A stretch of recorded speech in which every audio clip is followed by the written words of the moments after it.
Toyota company एक ऐसी गाड़ी बनाने जा रही है जिससे हम पानी डाल के चला सकते हैं। Yes, you heard that right, petrol की टंकी में पानी जाएगा। चांसेस है इनसे वो सारी कंपनियां इंक्लूडिंग एलोन मस्क की टेस्ला, जो कि सबसे इको फ्रेंडली गाड़ियां बनाने का दावा कर रही है, उनका धंधा भी डब पड़ सकता है। क्योंकि टोयोटा का यह नया इंजन एक बहुत ही इको फ्रेंडली कंपोजिशन इंजन होने वाला है, जिसका फुल टैंक में तो पानी डलता है पर उसका उसका एग्जॉस्ट से वो पानी निकल भी जाता है, और वो पेट्रोल या इलेक्ट्रिक गाड़ी जितना ही पावर प्रोड्यूस करता है। सो न्यू क्वेश्चन इज, आखिर टोयोटा अपनी इंजन में पानी को कैसे डालने वाला है? क्या इन्होंने साधारण पानी का कोई खूबी ढूंढ लिया है जो सभी बड़े बड़े जेंट कंपनी के नज़रों से छूट गई है?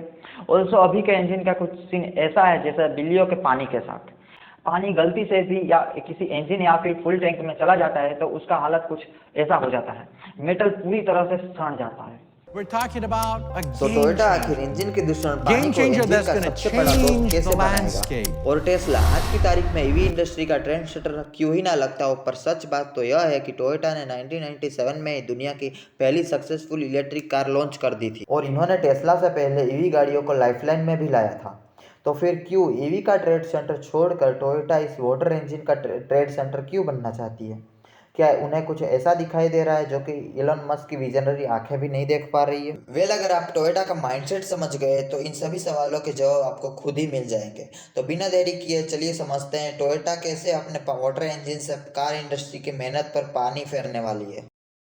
तो देखो फ्रेंड्स, टोयोटा ना एक ऐसी कंपनी है जो बाकी कंपनी की तरह भीड़ चाल का हिस्सा नहीं बनती, बल्कि खुद ट्रेंड सेट करती है, जिस ट्रेंड को फिर बड़ी बड़ी कंपनियां फॉलो करती है, और इसलिए उनका ये मेजर फोकस होता है innovation, innovation and only innovation.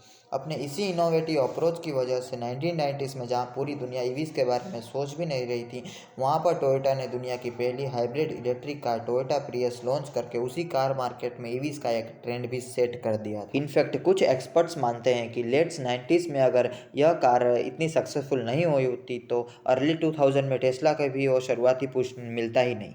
खैर, what ever may be the case, लेकिन समहाउ टोयोटा खुद अपनी सक्सेस से खुश नहीं थी। दरअसल अमेरिका, जो खुद टेस्ला, फोर्ड, शेवरलेट, फिएट जैसे बड़े बड़े कार जेंट्स का घर है, वह भी टोयोटा जैसा एक आउटसाइडर ज़्यादा रिलेबल माना जाता है आज के तारीख में। इनफैक्ट यही वजह भी है कि आज के समय में अमेरिका में हर 5 में से एक ऑफ रोडिंग गाड़ी टोयोटा की ही होती है।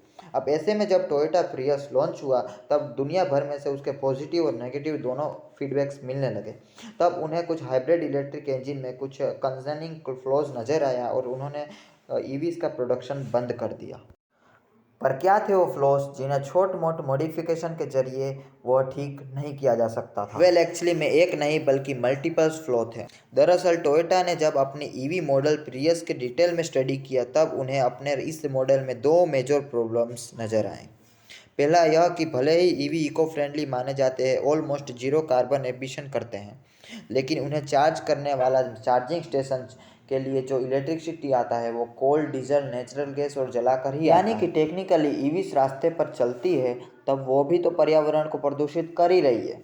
एंड सेकेंडली, ईवीस में जो बैटरी लगाई जाती है वो मोस्टली लिथियम, कोबाल्ट और निकल जैसे रेयर मेटल से बनती है, और इन मेटल को एक्सट्रैक्ट करवा के सिर्फ एक बैटरी बनाने में इतना फॉसिल फ्यूल जलाना पड़ता है कि उतने में ऑलमोस्ट जो दो साधारण गाड़ियाँ पूरी तरीके से तैयार हो जाती।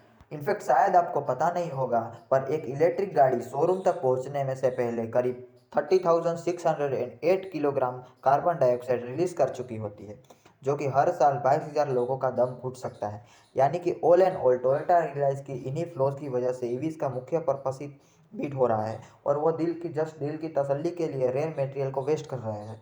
नतीजा, उन्होंने ईवीज का डेवलपमेंट बैक फुट पर ले लिया और instead of a combustion engine वाला साधारण इंजन की इंप्रूवमेंट पे ज़्यादा फोकस करना शुरू कर दिया। Starting with the choice of a fuel, basically शुरुआत से ही टोयोटा को अच्छी तरीके से पता था कि इंजन से भी ज़्यादा आप कौन सा फ्यूल इस्तेमाल करते हैं वो मैटर करता है, क्योंकि किसी भी फ्यूल में कितना केमिकल बॉन्ड्स हैं, उन बॉन्ड्स में से कितने बॉन्ड्स आसानी से टूटकर अपने अंदर की ट्रैप एनर्जी को रिलीज़ कर सकते हैं, और उनमें से कितने बॉन्ड्स आधे अधूरे टूटकर कार्बन पॉल्यूम्स बना सकते हैं। यह सारी चीज़ें कॉन्सेंट्रेशन में लेना बहुत ही ज़रूरी होता है। यह बात तो आप सभी साइंस लवर्स को जानते ही होंगे कि मॉलिक्यूल जो सबसे ज़्यादा बॉन्ड्स बना सकता है वो कौन सा मॉलिक्यूल, कौन सा एलिमेंट है। Well, carbon, right. यानी आप इथेनॉल यूज़ कर लो, केरोसिन यूज़ कर लो या फिर सीएनजी यूज़ कर लो, उन्हें जलाने पर किसी ना किसी फॉर्म में कार्बन डाइऑक्साइड रिलीज होगा ही। तो ऐसे में आखिर करें क्या? वेल, एक आइडिया हो सकता है हाइड्रोजन, H2 यूज़ करें तो, क्योंकि एक हाइड्रोजन मॉलिक्यूल में 2 हाइड्रोजन एटम होते हैं और हाइड्रोजन मॉलिक्यूल छोटे होने की वजह से वो किसी भी फ्यूल टैंक में काफ़ी टाइटली पैक किया जा सकता है। यानी कि लेट्स से आप एक फ्यूल टैंक में 24 बॉन्ड्स वाला सिर्फ 4 पेट्रोल मॉलिक्यूल भर सकते हो, पर मगर एक बॉन्ड वाला हाइड्रोजन मॉलिक्यूल में ऑलमोस्ट 100, तो अल्टीमेटली आपके पास 4 तो एक्स्ट्रा बॉन्ड्स की एनर्जी होगी। ऊपर से हाइड्रोजन के आपसी बॉन्ड्स काफ़ी स्ट्रॉन्ग होने की वजह से उनके टूटने पर पेट्रोल के मुकाबले 3 गुना ज़्यादा एनर्जी निकलती है और बदले में कार्बन डाइऑक्साइड भी नहीं निकलता। So all in all it's a big win win situation.